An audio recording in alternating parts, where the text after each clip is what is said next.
안녕하세요. 멍스토리 멍스토랑입니다.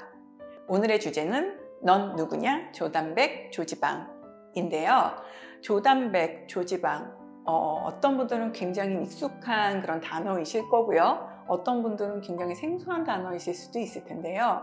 아마 사료에 대해서 조금 관심이 있으시거나 아니면 좋은 사료는 어떤 사료지? 라고 공부를 해보셨던 분들은 누구나 이 조단백 또는 조지방이라는 단어를 들어보신 적이 있으실 거예요.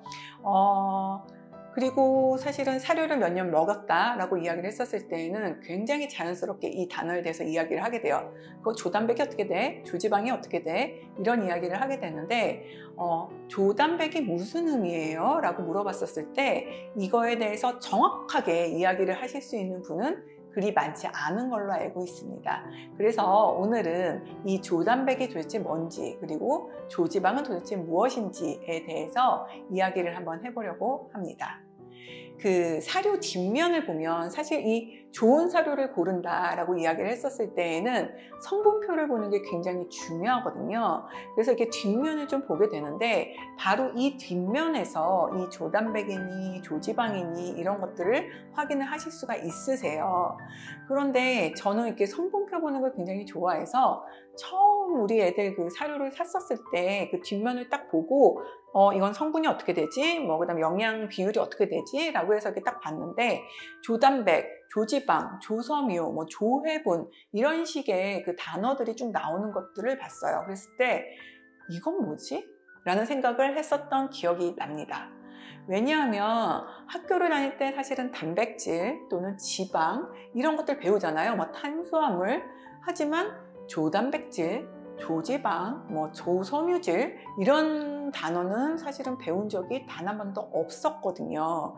그래서 이게 뭘까? 라고 생각을 하고 막 이렇게 뒤져보고 막 이랬었던 기억이 좀 납니다. 그래서 오늘은 요거를 조금 쉽게 좀 설명을 드리려고 하는데 아마 조단백질, 조지방 했었을 때 이 조가 이렇게 뭐라 그러죠? 이걸 한자어라 그러나요? 한자로 됐다라는 것들은 아마 생각을 좀 하실 수가 있으실 거예요. 그래서 이 조단백질의 이 조를 한자를 쓰면 이런 글자라고 하더라고요. 그래서 저희가 또는 블로그나 이렇게 사이트나 이런 데서 조단백질이 뭐냐 이러고 딱 물어보면 사람들이 뭐라고 이야기를 하냐면 이렇게 이야기를 하시는 분들이 있으세요. 조잡한 단백질입니다. 이렇게 이야기. 그래서 이거는 정제된 게 아니라 이렇게 이거저거가 섞여 있기 때문에 조잡한 단백질이에요. 라고 이야기를 하시는 분들이 아주 가끔 있으신데 그 이야기가 맞을 수도 있지만 사실 제가 봤었을 때는 그다지 맞는 이야기는 아닌 것 같다라는 생각이 듭니다. 왜냐하면 왜 조잡하다라고 이야기를 하냐면 이 한자, 이 조자가 거칠조 자라고 이야기를 해요. 그래서 조잡하다 할 때 이 조자가 조잡의 그 조자가 바로 이 한자를 쓰거든요. 거칠 조자를 쓰거든요. 그래서 그분들이 그렇게 답을 하시는 경우들이 있으신데 사실은 그 한자는 뭐랄까 이렇게 한 가지의 뜻만 가지고 있지는 않잖아요. 그래서 이걸 찾아보면 이렇게 단어 사전에서 이렇게 찾아보면 이 거칠조는 거칠다, 크다, 대략 또는 대강 이런 의미를 가지게 됩니다. 그래서 사실은 더 정확한 의미는 거칠다 이런 쪽에 가까운 게 아니라 대략 또는 대강 쪽에 조금 더 가깝다라고 생각을 하시면 될 것 같아요. 조단백질이라고 이야기를 했었을 때에는 대략의 단백질이다 또는 대강의 단백질이다 이렇게 의미를 생각을 하시면 될 것 같은데 왜 이런 단어가 나왔는지에 대해서 설명을 좀 드리도록 할게요. 여기에 나오면 조단백질, 조지방, 조섬유 이런 식의 이야기들에 조단백질 36% 그럼 이게 무슨 의미겠어요? 단백질이 대략 36%다. 조지방이 35%다 라고 했었을 때에는 지방이 대략 35%다. 조섬유는 섬유가 대략 5%다. 이런 의미라고 생각을 하시면 되는데 이렇게 쓰는 이유에 대해서 조금 더 설명을 드리도록 하겠습니다. 자, 좀 상상을 해볼게요. 이런 고기 덩어리 하나가 있다고 상상을 좀 해볼게요. 고기 덩어리 하나가 딱 있는 삼겹살 덩어리가 이렇게 내 앞에 딱 있을 때 이거의 단백질은 얼마가 되지? 이 고기 덩어리의 지방은 어떻게 되지? 라고 생각을 했었을 때 이거 측정을 어떻게 할까요? 뭐 예를 들면 이 고기를 막 이렇게 포를 떠갖고 살코기 부분을 띄어서 저울에 달면 그게 단백질이고, 그 다음에 이렇게 지방 부분만 잘 발라갖고 이렇게 딱 대면 그건 지방이고, 그러면 예를 들면 이게 오겹살이면 그 껍데기 부분은 그럼 이건 뭘까? 뭐 이런 생각을 해봤었을 때 살코기 부분만 막 발라낸다고 그게 단백질일까요? 그렇진 않겠죠. 왜냐하면 이 안에는 사실은 뭐 단백질도 있겠지만 수분도 있을 거고 무기질도 있을 거고 우리가 알 수 없는 뭐 이런 것들이 들어가 있을 거예요. 그리고 지방도 사실은 마찬가지이고, 즉 이렇게 물리적으로 이거를 그렇게 막 분리를 해서 단백질이 몇 그램이네, 지방이 몇 그램이네 이런 식으로 나누기는 쉽지가 않다라는 이야기를 먼저 드리고 싶어요. 그리고 이거를 재주는 그런 기계 같은 거는 없는 걸로 알고 있습니다. 그러면 이 고기 덩어리가 하나가 있다 했었을 때 단백질은 어떻게, 또는 지방의 양은 어떻게 정확하게 잴 수 있을까요? 이거는 이제 화학의 힘을 빌려야 되는데요. 화학 그러면 너무 싫으시죠? 사실 저도 화학을 엄청 싫어합니다. 근데 자세한 건 알 필요 없이 이 정도만 알면 되실 것 같아요.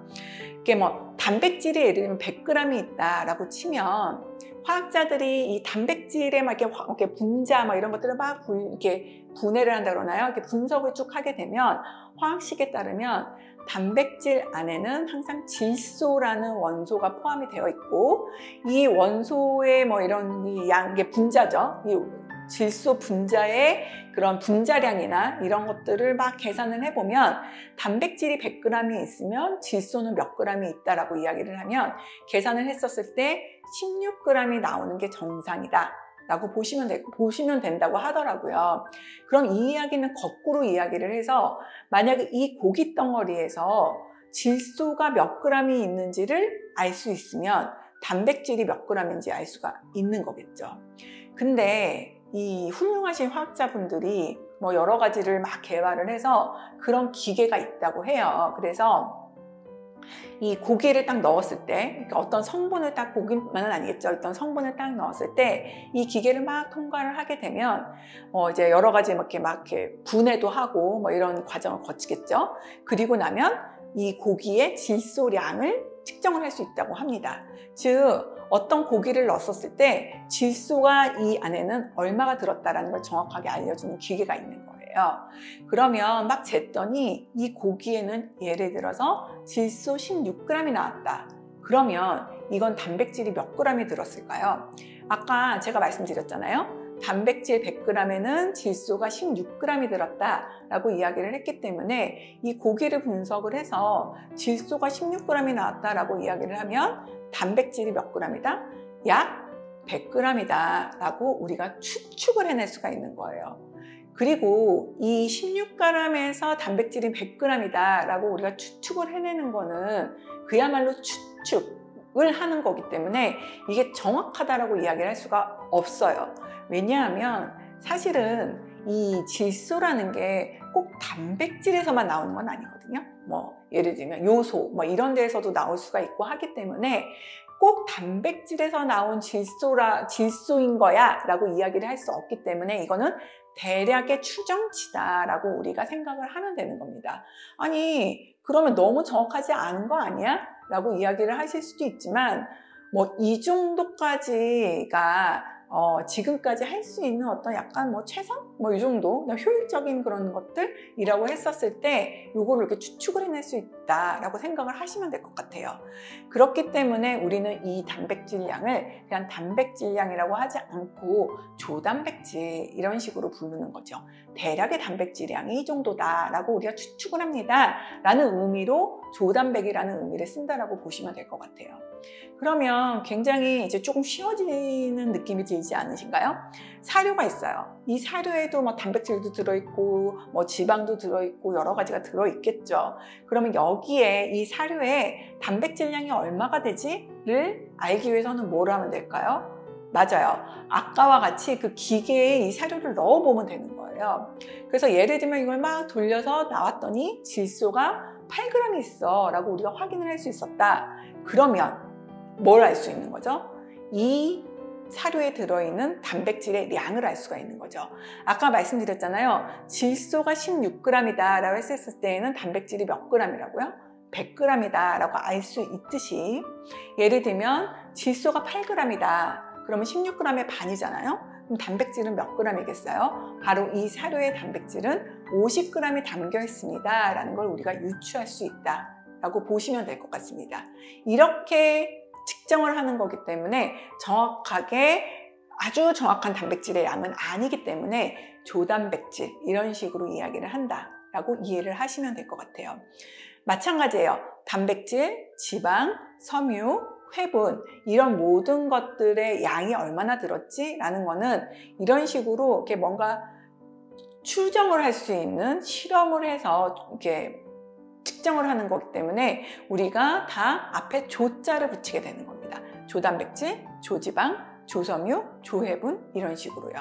그래서 단백질은 지금 이야기를 드렸고, 지방 같은 경우에는 지방이 녹는 어떤 용매에다가, 예를 들면 에테르 이런 거에 녹는다고 하더라고요. 이 사료를 넣고 막 저어요.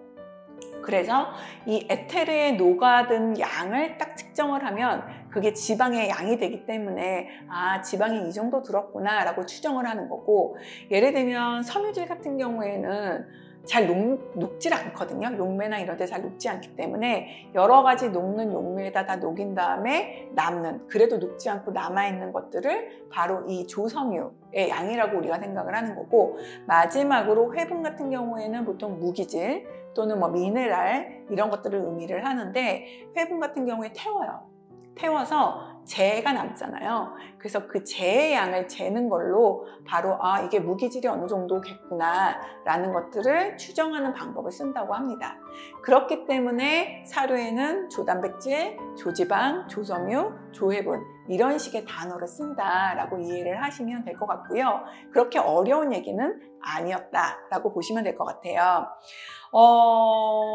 그러면 사람용 식품 뒤에 써 있는 거하고 댕댕이 사료하고 써 있는 거하고 보면, 사람의 그 식품에는 보시면 조단백 이렇게 안 들어가 있고 단백질 이렇게 들어가 있어요. 그래서 사람용 만두에서 제가 이거를 지금 사진을 가져왔는데, 사람용 만두에는 단백질이 38% 들어있어요. 이렇게 이야기를 하고 있고, 댕댕이 사료에는 조단백질이 25% 이상 들어있어요 라고 이야기를 하는데, 그러면 사람용의 만두는 뭔가 더 정확하게 단백질만 막 이렇게 추출을 해서 측정을 하기 때문에 저렇게 쓰고, 댕댕이 사료는 그런 방법이 아니라 내가 이야기를 했었던 것처럼 약간 추정을 하기 때문에 조단백질이라고 쓰나요? 라고 물어보신다면 사실 그건 아니고요. 약간 법적으로 정해놓은 거라고 보시면 될 것 같아요. 사료에는 조단백질이라고 써라 라고 정해놨기 때문에 조단백질이라고 사용을 하는 거고, 사람 같은 경우에는 조단백질이 아니라 단백질이라고 표기를 해라 라고 되어 있기 때문에 단백질이라고 표기를 하는 거지, 사람의 음식이라고 해서 그거를 더 정확하고 사료라고 해서 조금 덜 정확하고 이런 거는 아니라고 합니다.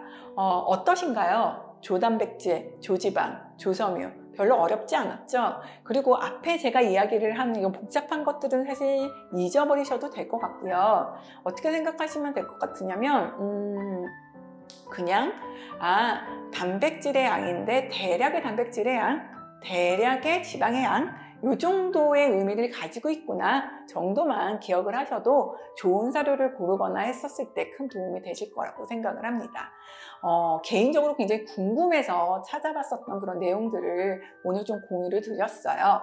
사료는 제가 이제 차차 더 많은 이야기를 좀 드리겠지만, 사실 주변에서 추천을 하는 거 또는 이 회사는 유명하니까 이런 식으로 해서 고르는 것보다는 우리가 여기에 들어가 있는 성분은 무엇인지, 그리고 영양의 비율은 어떻게 되는지, 이런 것들을 정확하게 알고 고를 줄 아는 힘을 가지는 게 되게 중요하지 않을까라고 생각을 해요. 왜냐하면 제가 첫 시간에도 이야기를 좀 드렸지만, 이 먹는 것, 이 먹거리라는 거는 건강에 굉장히 큰 영향을 끼친다고 생각을 하거든요.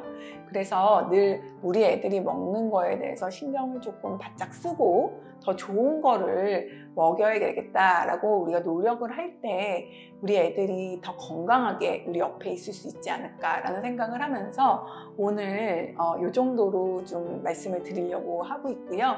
다음에는 조금 더 좋은 컨텐츠 만들어서 또 찾아뵙도록 하겠습니다. 감사합니다. 멍스토리 멍스토랑이었습니다.